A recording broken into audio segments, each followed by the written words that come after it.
জীবন। আমি ভালো জায়গা চাইছি না তো, আমাকে ব্রাহ্মণ কুলে জন্ম দিও, আমাকে ক্ষত্রিয় কুলে জন্ম দিও, চাইবো না। তোমার কাছে হাত জোর করে বলছি ভগবান, আমায় ওই হাড়ি মুচি ডোম কেওড়া ওদের ঘরে জন্ম দিও। কেন? আমি মুচি হইয়া সুচি হব, আমি মুচি হইয়া সুচি হব, গাইব তোমার নাম, তোমার মতো নেই গো আপন জন।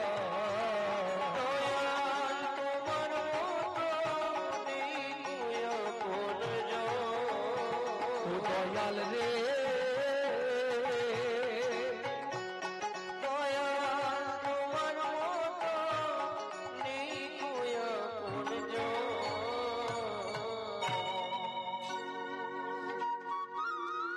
প্রতি বছর লক্ষ্মী পুজোর পর আর কালী পুজোর আগে একটা অষ্টমী পড়ে, বহুলা অষ্টমী।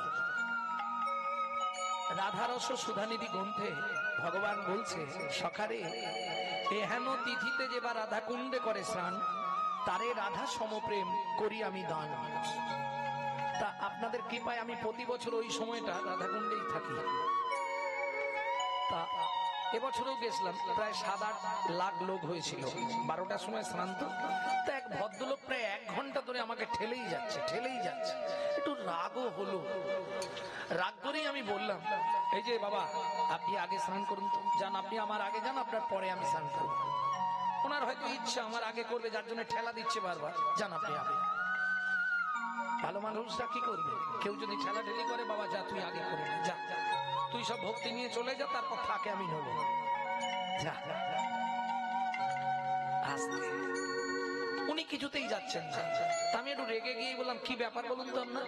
বলছে, বাবা আমি আপনাকে ধরে স্নান করব। আমাকে ধরে স্নান করবে কেন? বলছে, আমার দুটো চোখই ব্লাং, আমি দু চোখেই দেখতে পাই না। কোথা থেকে আসছেন? লগ্ন থেকে। সঙ্গে কেউ নেই? বলে, না না আমি একাই এসেছি। এলেন কি করে? বলে, তা জানিনি রাধারানী কি করে এনেছে। ভাবুন এটা কি করে সম্ভব হয়। তখন এই গানটা আমার মনে পড়ছে, বোবা মুখে ভাষা তুমি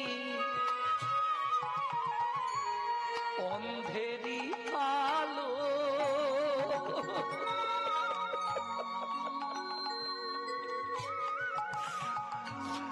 তোমার করুণা দয়াল তার উপরে ঢালো। বোবা মুখে ভাষা তুমি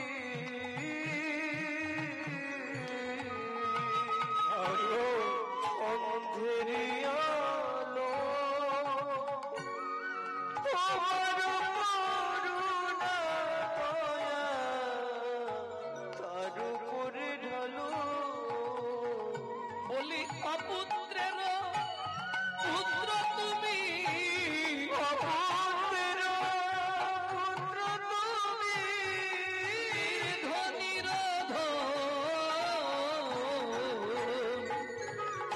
তোমার মতো নেই কো আপন জয়, তোমার মতো নেই কো আপন জয়, তোমার মতো নেই কো আপন জয়।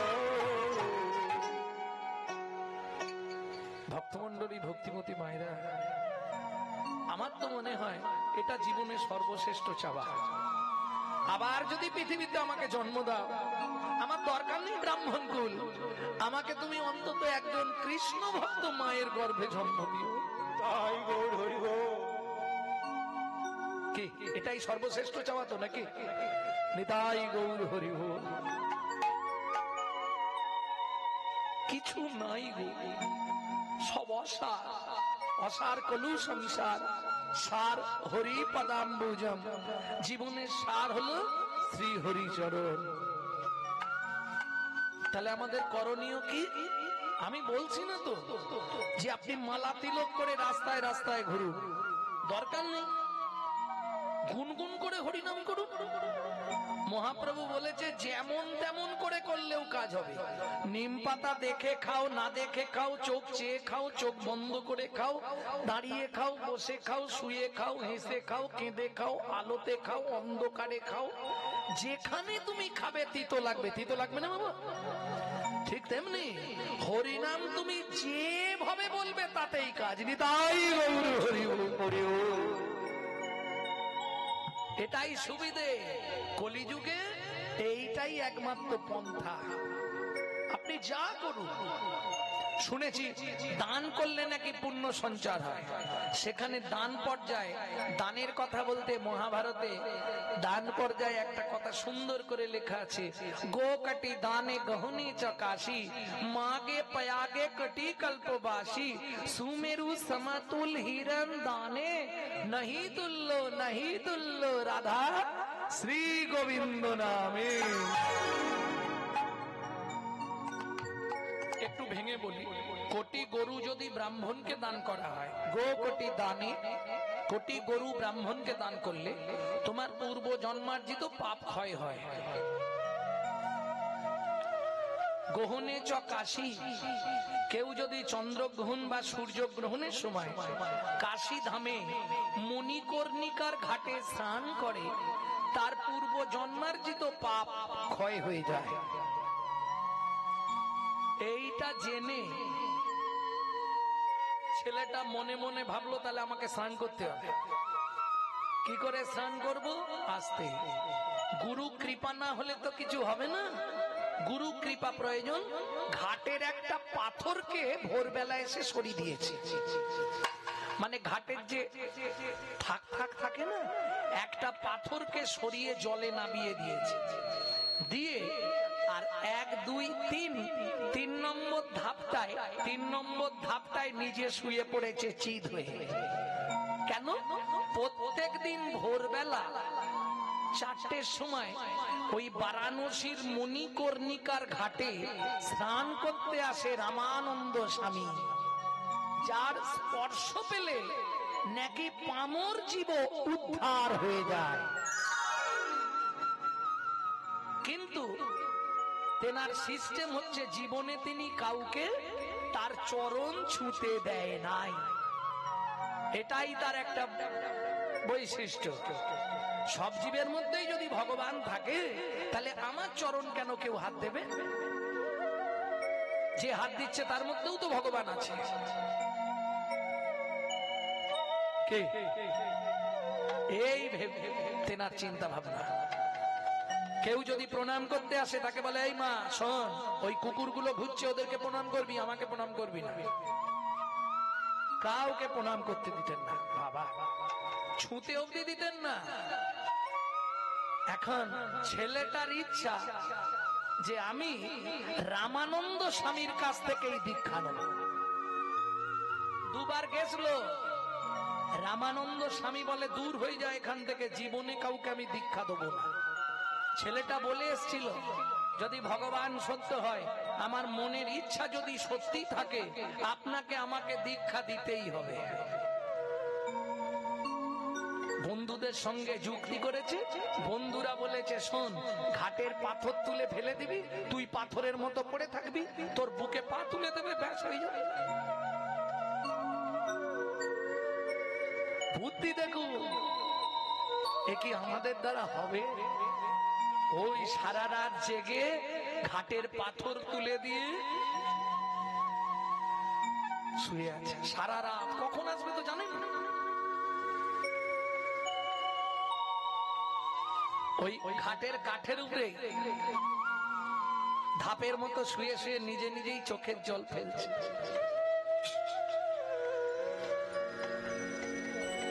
তোমার আশার আশায় বসে আছি, কৃপা পাবো বলে তুমি বলো বলো ও দয়াময়, দিন কবে শেষ হবে তোমার বসে আছি, তোমার কৃপা পাবো বলো সেই দিন আমার কবে হবে, বলো সেই দিন আমার কবে হবে। আমার গুরুদেব আমায় কৃপা করবে, সেই দিন আমার কবে হবে। আমার গুরুদেব কৃপা করবে, সেই দিন কবে হবে। আমার গুরুদেব আমায় কৃপা করবে, তোমার আশার আশায় গুরুদেব আমায় কৃপা, আমার আশায় আশায় বসে গুরুদেব আমায় কৃপা করবে, সেই দিন আমার কবে বা হবে।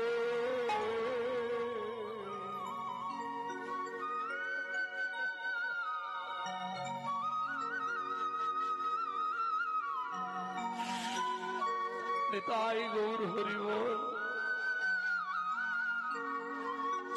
ঠিক ভোর 3:30 সময় রামানন্দ স্বামী যাচ্ছে, তখনও তো পরিষ্কার নয়, অন্ধকার। 3:30 বাজে মানে তখন অন্ধকার। প্রথম প্রহরে সবাই জাগে, দ্বিতীয় প্রহরে ভোগী, তৃতীয় প্রহরে চোর জাগে, চতুর্থ প্রহরে যোগী। ওই অন্ধকার অন্ধকার আছে তো রামানন্দ স্বামী যেমন প্রত্যেকদিন মণিকর্ণিকার ঘাটে নামে। ছেলেটা বুঝতে পেরে গেছে ছেলেটি হলো আদিতে পিতা ছিলেন হিন্দু, পরবর্তীতে জোলা বংশে গিয়ে মানুষ হয়েছিল। হিন্দু ছেলে কিন্তু মুসলমানের ঘরে মানুষ হয়েছিল। ছেলেটিকে রামানন্দ স্বামীর কৃপা পেয়েছিল। ছেলেটিকে সবাই বলে জবন হরিদাস, না, রামানন্দ স্বামীর কৃপা প্রাপ্তি একজনই, সে ছেলেটি হলো ভক্ত কবিরজি।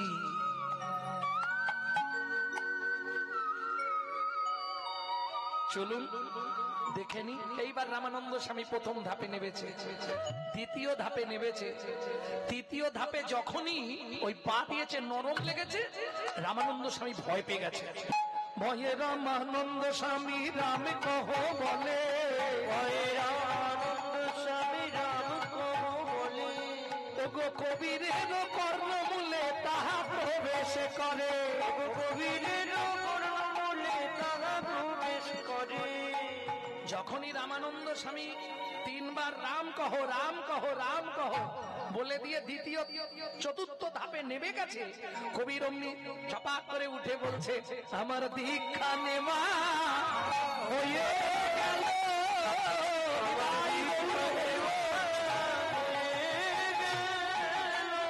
এতদিনে গুরু কৃপা হলো, আমার ভিক্ষা নিয়া হয়ে গেল, গুরু কৃপা হয়ে গেল, ভিক্ষা নেওয়া হয়ে গেল।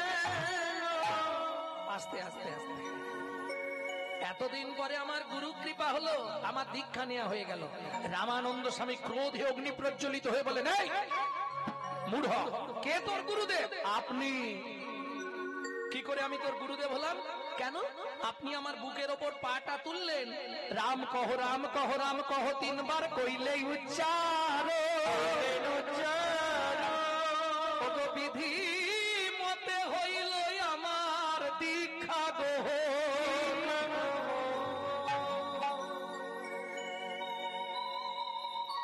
রামানন্দ স্বামী বললেন, এটা কি করে হলো? ও মা, গুরুদেব স্পর্শ করে যদি নাম দিয়ে দেয় সেটাই তো দীক্ষা। হ্যাঁ, তা হয়। আমি যে জীবনে প্রতিজ্ঞা করেছিলাম কোনোদিন শিষ্য করব না, বলে করব না বললে তো হবে না। আমি প্রতিজ্ঞা করেছিলাম আপনার কাছেই দীক্ষা নেব। যেই রামানন্দ স্বামী স্নান করে উঠেছে, আছাড় খেয়ে পড়ল কবির গুরুদেবের চরণে।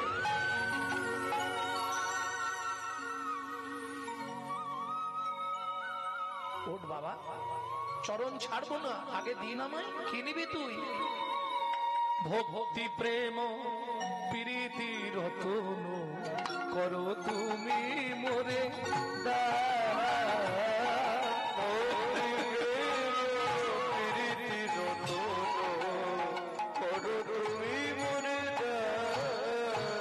রামানন্দ স্বামী কাঁদছে আর বলছে, কি রে? আস্তে। সারা পৃথিবীর মানুষ ধন সম্পত্তি দৌলত চায়, আর তুই আমার পায়ে ধরে কি চাইলি?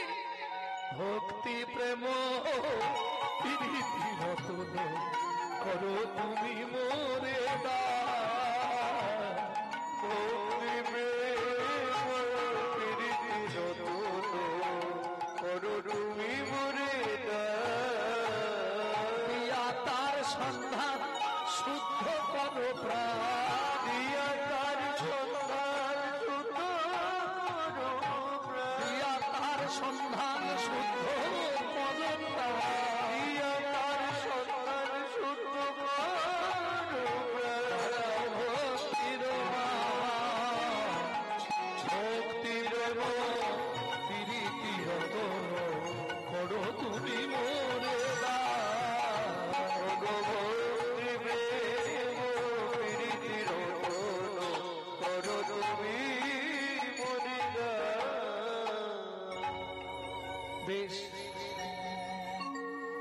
আমি আর কোনো কথাই শুনবো না। শোন, তোর এতই যখন ইচ্ছা, এই মণিকর্ণিকার ঘাটে দাঁড়িয়ে এই গ্রহণের কালে আমি বলি, শোন, সবে গ্রহণ শেষ হয়েছে, আমি স্নান করতে এসেছি। তবে শুনে রাখ, এই মণিকর্ণিকার ঘাটে কাশীর বারাণসীতে দাঁড়িয়ে আমি বললাম, আমার মধ্যে যে প্রেম ভক্তি সম্পদ আছে, আজ থেকে আমি তোকে দিয়ে দিলাম। আজ থেকে তুই লিখতে শুরু কর গৌর গোবিন্দ লীলামৃত।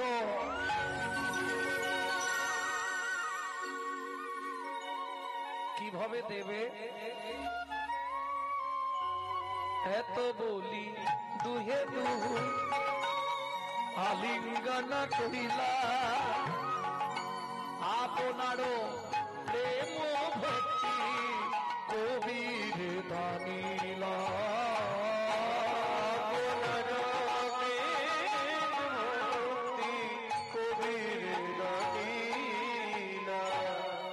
প্রেম ভক্তি পেয়ে ছেলেটার কোথাও গেল না, ওই মণিকর্ণিকার ঘাটে বসে বসেই দিন রাত গান লিখে ভগবানকে নিয়ে গীত রচনা করলেন।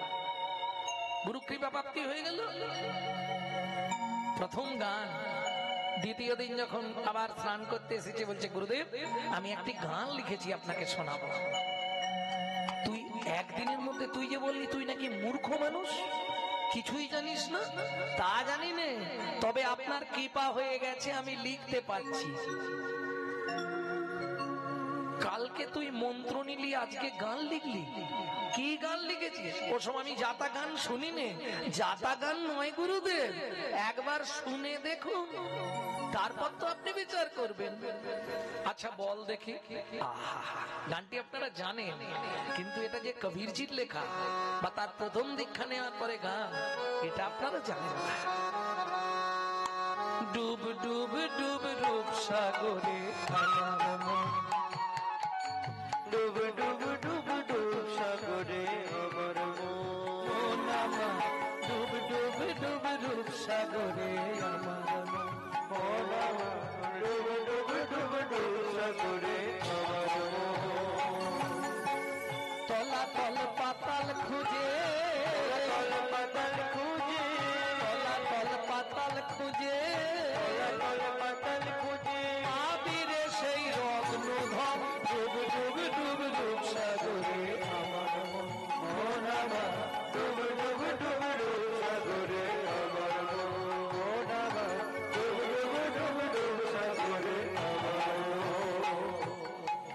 খুঁজি খুঁজি খুঁজলে পাবি। আস্তে আস্তে আস্তে। কি হলো গুরুদেব, আপনার কি শরীর অসুস্থ লাগছে?